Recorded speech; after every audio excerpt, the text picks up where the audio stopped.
हरे कृष्णा, राधे राधे। आज इस वीडियो में हम चर्चा करेंगे कि भगवान श्री कृष्ण के विग्रह की छाती पर चरण चिन्ह क्यों है और किसका है। ये चरण चिन्ह विष्णु भगवान को मिला था, जो उनके स्वरूप श्री कृष्ण के विग्रह पर चिन्हित है। ये चिन्ह भगवान श्री कृष्ण के बाल रूप, लड्डू गोपाल और युगल स्वरूप सब में चिन्हित होता है। अब जानते हैं कि ये चिन्ह उनकी छाती पर आया कैसे। हमारे पुराणों में एक कथा आती है, जिसके अनुसार भृगु ऋषि ने क्षीर सागर में शेष शैया पर सोते हुए भगवान विष्णु की छाती पर अपने पैर से जोरदार प्रहार किया। महान ग्रंथ भृगु संहिता के प्रतिष्ठित रचयिता, प्रबुद्ध चिंतक और महाज्ञानी भृगु ऋषि ने ऐसा किया तो जरूर कोई विशेष बात रही होगी। आइए जानते हैं इस रोचक प्रसंग के बारे में।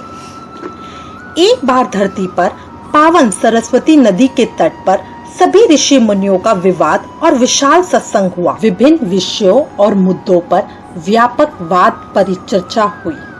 ऐसे में एक प्रसंग यह भी उठा कि त्रिदेव यानी ब्रह्मा, विष्णु और महेश में श्रेष्ठ कौन है।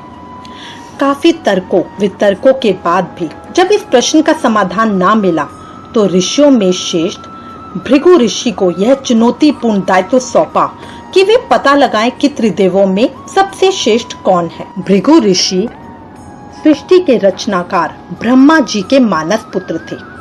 अपने लक्ष्य साधन के लिए भृगु ऋषि सबसे पहले अपने पिता के पास ही गए। उन्होंने ब्रह्मा जी की परीक्षा मानस उपाय से लेने का निर्णय किया।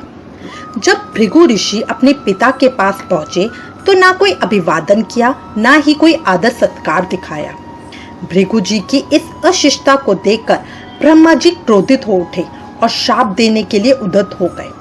लेकिन जब ब्रह्मा जी शाप देने ही वाले थे, तभी उन्हें स्मरण आया कि ये तो मेरे ही पुत्र हैं, इसलिए उन्होंने क्रोध को पी लिया। हालांकि भृगु जी से यह छिप न सका और उन्होंने ब्रह्मा जी से ब्रह्मलोक से प्रस्थान करने की आज्ञा ली। इसके बाद भृगु ऋषि कैलाश पर्वत भगवान शिव के पास गए। भृगु ऋषि को आया देख शिव ने अपने स्थान से उठकर उनको आदर दिया। लेकिन भृगु तो कुछ सोचकर ही आए थे, इसलिए वे शिव जी को भला बुरा कहने लगे और अपमानित करने लगे। वे कहने लगे, आप तो रहने ही दीजिए महादेव, आप मुझे छुए ना, आपकी वेशभूषा गंदी है। इस पर महादेव शिव काफी क्रोधित हो उठे और उन्होंने त्रिशूल उठा लिया। लेकिन देवी पार्वती ने उन्हें रोक लिया और ब्रह्मा जी के पुत्र होने के नाते प्राण दान देने की विनती की। तब जाकर शिव जी का क्रोध शांत हुआ। अब बैकुंठ के स्वामी भगवान विष्णु की बारी थी। जब भृगु बैकुंठ पहुंचे, तब भगवान विष्णु शेष शैया पर निद्रा में लीन थे। लक्ष्मी देवी उनकी सेवा में रत थी। उसी स्थिति में भृगु जी आगे बढ़े और अपने पांव से विष्णु जी की छाती पर प्रहार किया। विष्णु जी की निद्रा भंग हो गई, लेकिन गुस्सा होने के बजाय उन्होंने भृगु जी से कहा, हे ऋषिवर, क्षमा करें, मेरी छाती बड़ी कठोर है, मैं आपको देख ना पाया, कहीं आपके पांव में चोट तो नहीं लगी। भृगु ऋषि ये सुन के गदगद हो उठे। उन्होंने तीनों देवों से क्षमा याचना कर पूरा वृतांत सुनाया और इस प्रकार यह निर्णय किया गया कि तीनों देवों में श्रेष्ठ भगवान विष्णु है। वही भृगु ऋषि द्वारा मारी गई लात का निशान भगवान विष्णु की छाती पर है, जो उनके स्वरूप विग्रहों में होता है। ये वीडियो किसी भी तरह के तथ्य, जैसे कि आजकल कहा जा रहा है कि प्रभु ने अपनी उपस्थिति दिखाने के लिए चमत्कार किया है और अचानक ये चरण चिन्ह प्रभु के श्री विग्रह पर आए हैं, इस बात का खंडन करता है।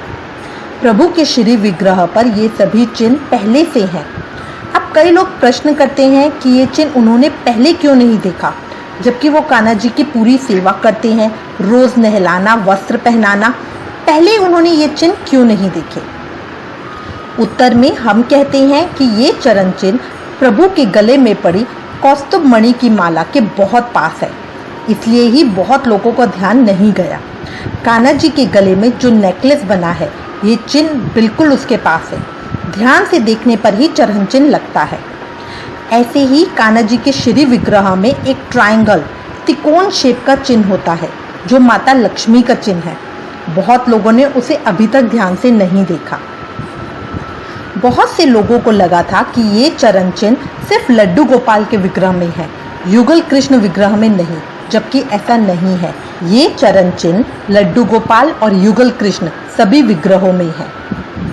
प्रभु के श्री चरणों पर भी चिन्ह होते हैं जो उन्हें सभी से अलग दिखाते हैं।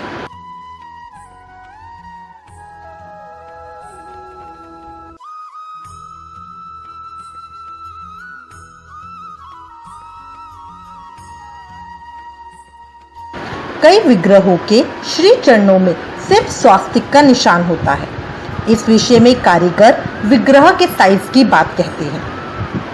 अगर किसी के श्री विग्रह में ये चिन्ह नहीं है तो चिंता की कोई बात नहीं, ना ही ये सोचें कि आपका विग्रह ठीक नहीं है। ये जिसने भी विग्रह बनाया है उसकी गलती है। मैं उम्मीद करती हूँ इस वीडियो में दी गई जानकारी आपको अच्छी लगेगी। इससे रिलेटेड अगर आपके पास कोई भी कमेंट्स या सजेशन है तो प्लीज़ हमें लिखें। ज्ञान बांटने से बढ़ता है, इसलिए इस वीडियो को ज़्यादा से ज़्यादा शेयर करें। Please like, share and subscribe. Thank you. Hare Krishna.